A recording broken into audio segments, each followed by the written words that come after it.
Dear learners, welcome back to WSE English Story, where learning English is not just about words and grammar, but about unforgettable journeys through history, courage, and tradition. Today, we step into a world that is both ancient and modern, quiet yet powerful, filled with beauty, mystery, and influence. This is the story of Princeton University, one of the most beautiful and respected members of the Ivy League, a place where tradition meets ambition, and where dreams have shaped nations. Princeton is not just a school. It is a symbol. Behind its quiet courtyards, Gothic towers, and green lawns, there lies a hidden story of power, sacrifice, and the never-ending pursuit of knowledge. For more than 275 years, Princeton has raised leaders, thinkers, and visionaries who have carried its ideals far beyond its gates. But its history is not always simple or easy. Within its journey, there are conflicts, turning points, and powerful choices that defined what Princeton truly stands for. This story is more than facts about a university. It is a tale of tradition and transformation, a story that will help you improve your English while also opening your heart to courage, wisdom, and inspiration. If you'd like to support our work, you are welcome to like, comment, share, or join us. Your support means a lot and helps us keep creating meaningful content for you. So, dear learners, are you ready? Let's walk through the gates of Princeton and begin the journey into its hidden story of power and tradition. To understand Princeton's story, we must travel back to the early 18th century. The American colonies were young, restless, and filled with tension. The land was rich with new opportunities, but also uncertain and fragile. Education was still a luxury, often reserved for the wealthy or for future ministers. Yet, in this fragile world, a group of visionaries dreamed of creating something extraordinary, a college that would not only train clergy, but also form leaders who could guide the future of a new society. In 1746, this dream became reality. The College of New Jersey, which later became Princeton University, was founded in Elizabeth, New Jersey. It was born out of religious passion, but also out of a deep belief that education could transform individuals and society. In 1756, the college moved to the quiet town of Princeton, where Nassau Hall, a large stone building that still stands today, became the center of learning.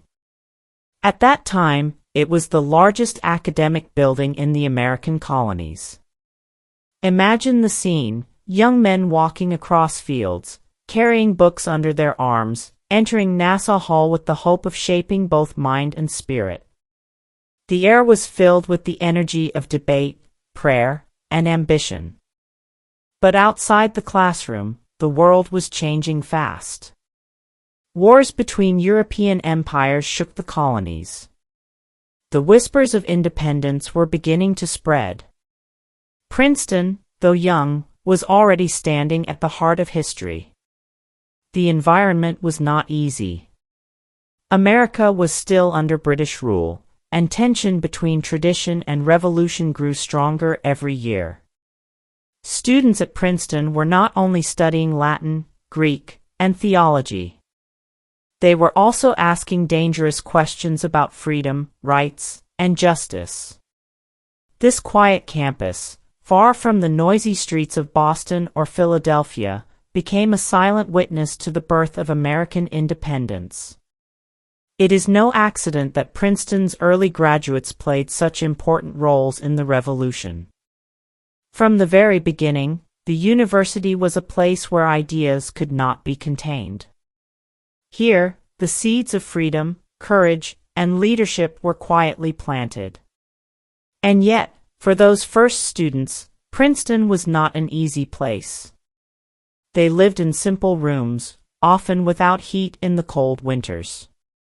They studied under strict rules, balancing hard discipline with deep faith. Life was tough, but those hardships shaped strong, resilient leaders. As the college grew, so too did its reputation.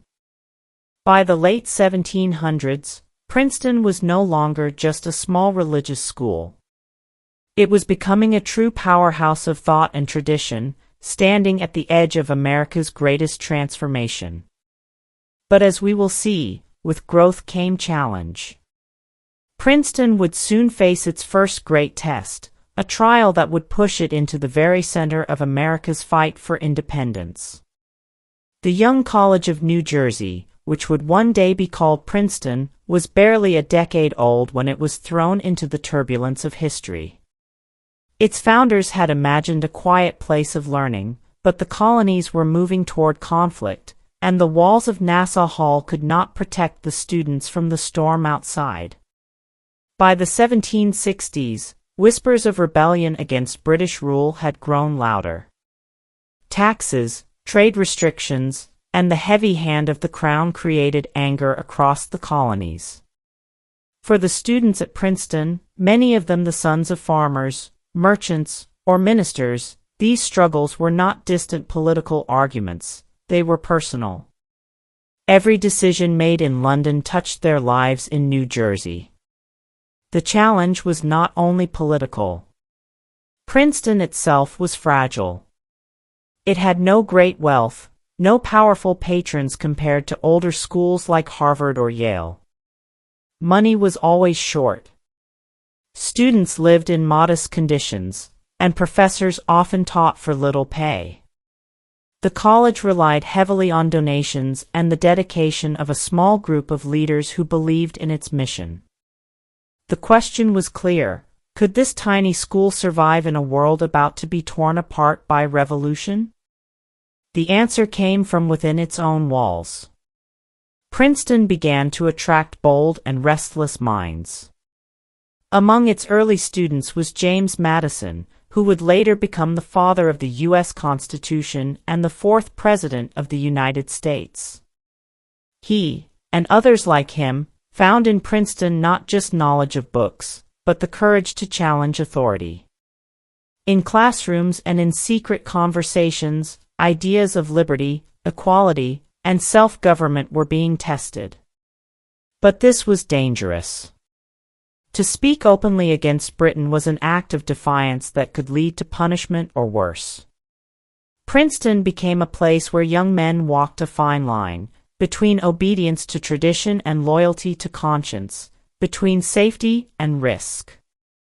The challenge was not only survival of the institution, but the survival of its very spirit. Then came the war.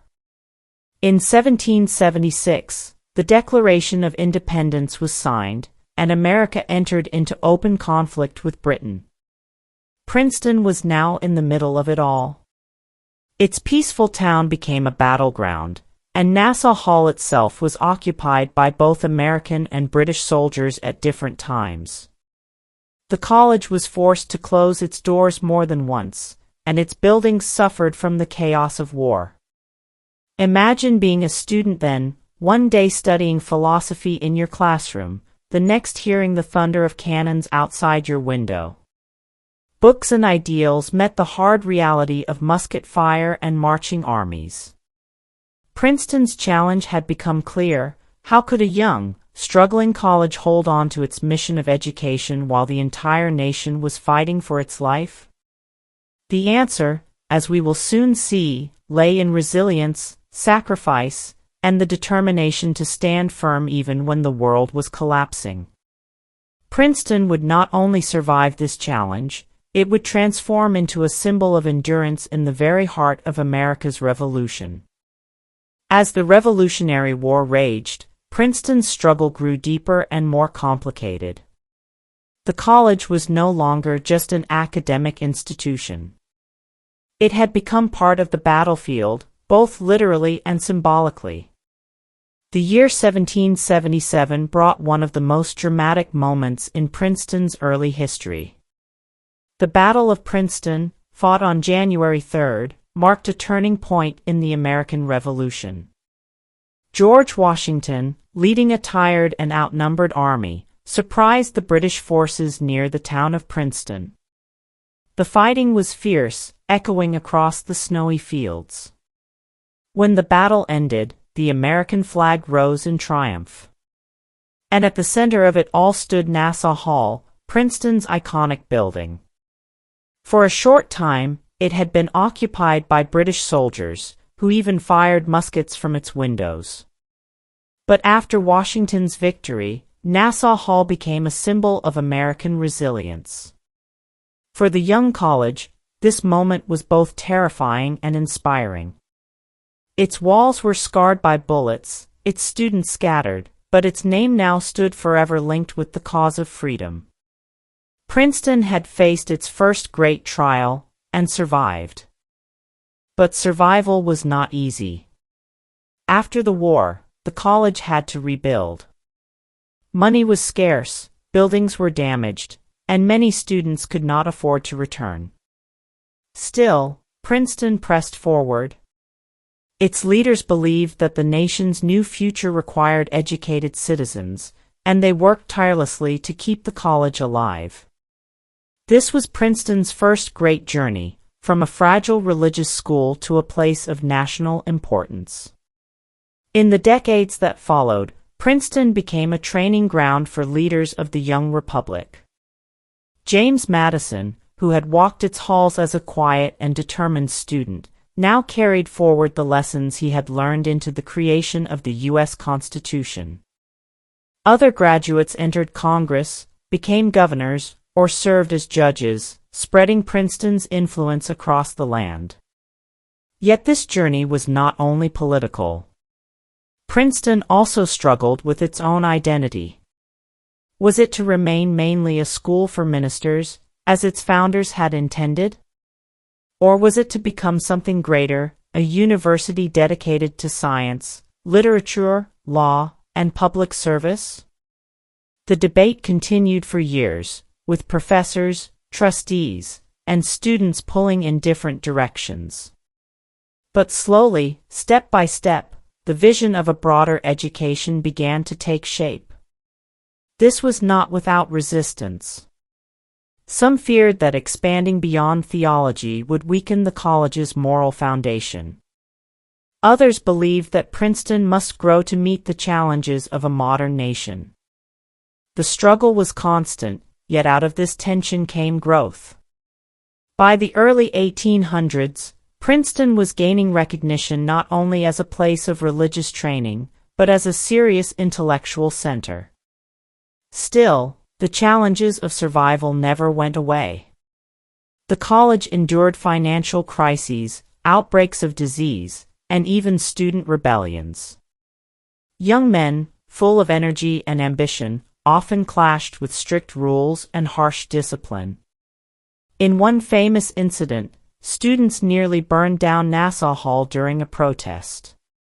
These struggles reflected a larger truth. Princeton was not a peaceful sanctuary untouched by the world. It was a place of conflict and transformation, where traditions were tested and resilience was forged. Looking back, we can see this first journey as a mirror of America's own path. Just as the nation fought to define its identity, so too did Princeton. And just as the young republic endured through sacrifice, so did the college. Here lies an important question for you, dear learners. When you face struggles in your own life, times when survival feels uncertain and challenges seem too great, will you choose to step back, or will you move forward with resilience, like Princeton did in its earliest journey? Princeton chose to move forward. And in doing so, it laid the foundation for the hidden power and tradition that would define it for centuries to come. Every great story has a moment when the path ahead changes forever. For Princeton, that turning point came not only from battles or politics, but from the struggle over its soul, what kind of institution it would become, and what values it would carry into the future. By the early 1800s, Princeton had already established itself as a place of learning and leadership. But the world outside was shifting. America was expanding westward, industry was rising, and new ideas were flooding in from Europe. Princeton could no longer remain simply a small colonial college. It had to evolve, or risk being left behind. The first great test came during the presidency of John Witherspoon, a Scottish minister who had crossed the Atlantic to lead the college in 1768. Witherspoon was not only a teacher but also a revolutionary. He signed the Declaration of Independence, served in the Continental Congress, and shaped the thinking of students like James Madison. Under his leadership, Princeton began to embrace a broader vision of education, one that included philosophy, science, and politics. This was the beginning of Princeton's transformation from a theological college to a national university. But the turning point was not smooth. Tensions grew between tradition and change. Some trustees feared that too much expansion would weaken the college's moral mission. Others argued that Princeton must meet the demands of a new republic.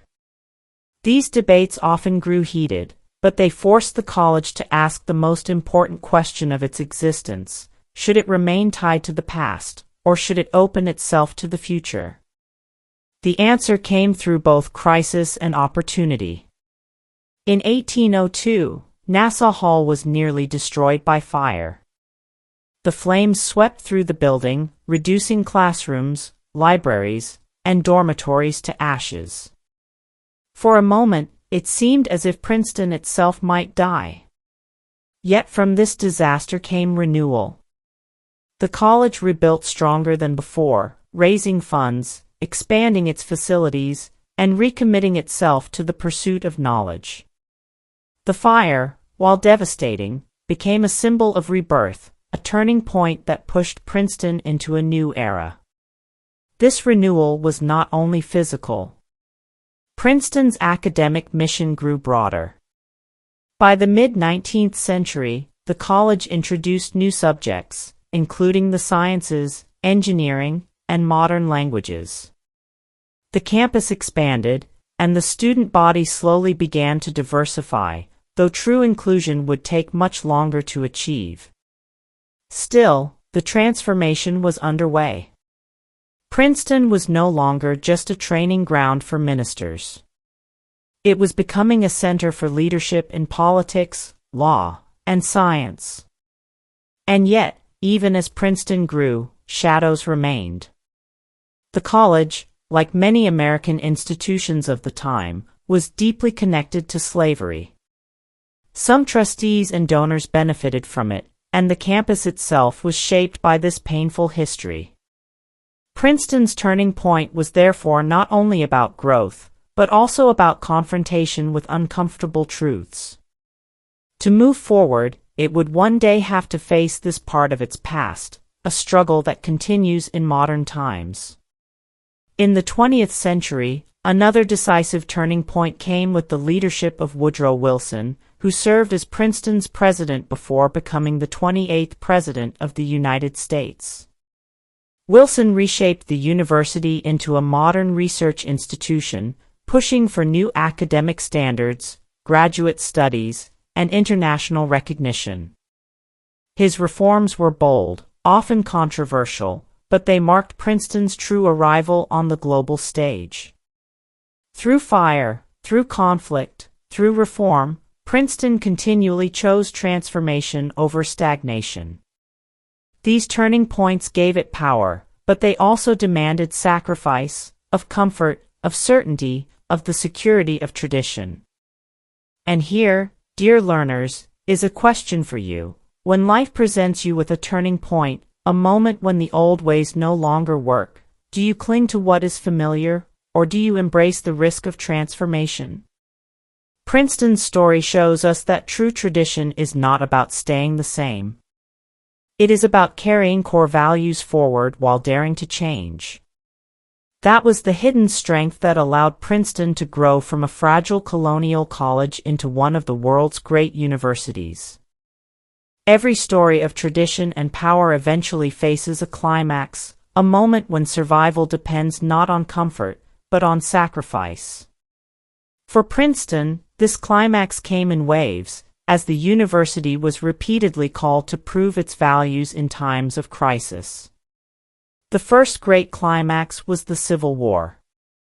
In the mid-1800s, Princeton stood at the heart of a divided nation. While other Ivy League schools leaned strongly toward the North, Princeton had deep ties to the South.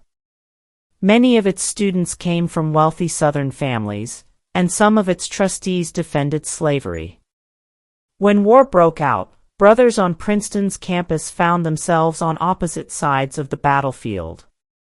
Some fought for the Union, others for the Confederacy. Classmates who had once studied together in Nassau Hall now pointed rifles at one another across bloody fields. The war left scars that were not only physical but moral. Princeton was forced to ask, what values does it stand for? Could it claim to be a place of higher learning and moral truth while its community was split by such a fundamental injustice? The conflict tested Princeton's soul, and though it did not emerge without stain, it learned the painful lesson that tradition without justice is hollow. Later, another moment of choice came during the two world wars. Princeton men marched into battle once again, leaving the green lawns of the campus for the trenches of Europe and the Pacific. Many never returned. Their names are carved into the stone memorials of the university, silent witnesses to the price of sacrifice. On campus, professors and students wrestled with new ideas: democracy, peace, the responsibilities of leadership in a world shaken by violence. During World War II, Princeton transformed itself to support the nation. Its laboratories turned toward military research, its classrooms accelerated training for soldiers and engineers, and Nassau Hall became a center of wartime planning. The sacrifices were immense: disrupted studies, empty chairs in classrooms, grief that spread through the community. Yet from this struggle, Princeton's global role grew stronger.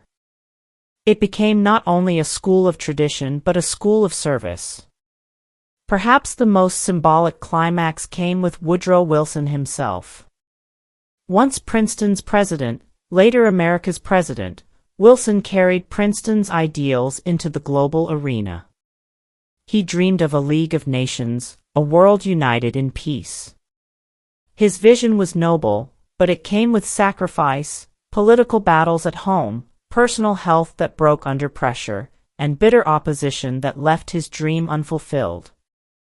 Wilson's story is deeply tied to Princeton's, both shining with high ideals and scarred by contradictions. His legacy remains debated, but his boldness reflects Princeton's willingness to risk everything for an idea. But sacrifice was not always on battlefields or in politics. Princeton also faced the painful struggle of opening its gates more widely. For centuries, it remained closed to women, and largely to people of color. The decision to admit women in 1969 was a turning point that required sacrifice of old customs and comfort. It was not easy. Many alumni resisted. Some feared it would destroy the spirit of the place. But Princeton chose transformation. Today, women are not only students but leaders at every level of the university, proving that sacrifice of tradition can lead to richer, more lasting power. Similarly, Princeton's reckoning with its ties to slavery has demanded honesty and courage. To confront the past is to sacrifice pride and face painful truths. Yet by making this choice, Princeton shows that true tradition is not about hiding mistakes but about growing from them. This is Princeton's greatest lesson: that power without sacrifice is empty, and tradition without choice is fragile. At each climax of conflict, Princeton chose, sometimes painfully, sometimes imperfectly, to carry forward its values through change. And so, dear learners, let me ask you, what sacrifice are you willing to make for your ideals? When the moment of choice comes, will you protect only your comfort, or will you step forward, like Princeton, and embrace the risk of transformation? Because only through sacrifice and choice can hidden power be revealed. After centuries of trials, fires, wars, and painful choices, Princeton emerged not only as a survivor, but as a victor, a university whose influence reaches across the world. The victories it achieved were not measured only in rankings or buildings, but in the lives it shaped and the ideals it carried into history. Princeton's first great victory was its role in forming a nation. The ideas debated within its early classrooms became the foundation of American democracy. James Madison, the quiet student who once walked Nassau Hall's corridors, would later write the Constitution and the Bill of Rights. He embodied the values of critical thought, careful balance, and devotion to liberty that Princeton had nurtured. Through him and many others, Princeton's voice echoed in the founding of a new nation. Another victory came through leadership. Princeton has given the United States two presidents, James Madison and Woodrow Wilson, and many Supreme Court justices, governors, senators, and public servants. Its alumni include Nobel Prize winners, groundbreaking scientists, authors, and entrepreneurs who changed the way the world thinks and works. From the halls of government to the frontiers of technology, Princeton's influence stretches far beyond its gates. But Princeton's victories are not only about people. They are also about the spirit of tradition and beauty that has been preserved in its campus. Visitors who walk through its archways and courtyards often describe feeling as though they have entered a place where time stands still. Gothic towers rise above green lawns, ivy covers stone walls, and the quiet atmosphere carries the weight of centuries. This physical beauty is a victory in itself, a reminder that education is not only about books, but about creating spaces where the soul can breathe. Princeton's academic achievements are also remarkable. It consistently ranks among the world's top universities, known for its excellence in the sciences, humanities, and social studies. Its professors are leaders in their fields, from physics and mathematics to literature and politics. Research from Princeton has shaped everything from technology to medicine, offering solutions that touch lives far beyond the campus. In recent decades, another victory has been Princeton's growing commitment to accessibility. Once reserved mainly for the wealthy, the university has transformed its financial aid program, ensuring that talented students from all backgrounds can attend without fear of debt. This achievement reflects a deeper victory, the recognition that true power lies not in exclusivity, but in opening doors for the next generation. Princeton has also achieved victories of conscience. Its decision to confront its ties to slavery, to honor the contributions of women, and to expand diversity on campus are signs of growth. These steps are not yet complete, but they are victories because they show the university's willingness to face its own flaws and strive for higher ideals. Through all of this, Princeton has maintained its hidden strength, a balance between tradition and change. While other universities chase trends or abandon their pasts, Princeton has found victory in carrying its tradition forward into the modern age. Its motto, "In the nation's service and the service of humanity," reflects a victory of purpose, that education is not for personal gain alone, but for the good of the world. Standing today, Princeton is more than an Ivy League school. It is a symbol of resilience, beauty, and achievement. Its victories remind us that true success is never quick or easy. It is the product of endurance, sacrifice, and the courage to change without losing one's soul. Princeton's victories inspire a question for each of us: what will be your victory? Not just in career or wealth, but in the deeper sense of serving something greater than yourself. For in the end, victories of the heart and mind are the ones that truly endure. Princeton's story is not just about buildings of stone or famous names written in books. It is about a living tradition, a tradition that has carried strength, sacrifice, and wisdom across centuries. Its legacy is woven into the history of a nation and into the personal journeys of countless men and women who passed through its gates. The first legacy is resilience. From the Battle of Princeton to the fire that destroyed Nassau Hall, from the divisions of the Civil War to the struggles of modern change, Princeton has endured. Its survival reminds us that true power is not avoiding hardship but rising after each fall. This lesson speaks to us all. Resilience is the foundation of growth. The second legacy is leadership. Princeton has formed presidents, judges, scientists, writers, and innovators.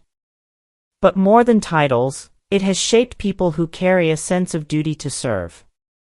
Its motto, "In the nation's service and the service of humanity," captures a truth that extends beyond its campus. Knowledge is not for selfish gain, but for lifting society. The third legacy is transformation. Princeton has shown that tradition does not mean stagnation. To admit women, to confront its ties to slavery, to expand opportunities for students of all backgrounds, these changes demanded courage. The lesson is clear: greatness is not holding tightly to the past, but carrying forward what is noble while daring to change what is unjust. And finally, Princeton's legacy is beauty, not only in its architecture, but in its vision of education as a higher calling. Walking across its lawns, hearing the bells of its chapels, or sitting under the shade of its trees, one feels a quiet strength. That strength is the mark of a place that has touched the hearts of generations. What lessons, then, can you carry from Princeton's hidden story? Perhaps it is the call to resilience when you face challenges. Perhaps it is the call to leadership, to use your knowledge for others. Or perhaps it is the call to transformation, to embrace change with courage. Each of us must decide how to live out these lessons in our own journey. And so I ask you, dear learners, when future generations look back at your story, what legacy will you leave behind? Will it be one of comfort and silence, or one of courage, service, and transformation? Princeton's hidden story shows us that true power is not in wealth or fame, but in values carried forward through time. That is a lesson worth remembering, and worth living. Dear learners, we have walked together through Princeton's gates, across its centuries of struggle, sacrifice, and triumph. From the days of revolution to the battles of conscience, from quiet traditions to bold transformations, Princeton's story has carried us on a journey of resilience and power. But this is more than the story of a university. It is a reminder of what each of us can become. Like Princeton, we face struggles that test our strength. Like Princeton, we encounter turning points that demand courage. And like Princeton, we must choose whether to cling to comfort or to embrace sacrifice for something greater.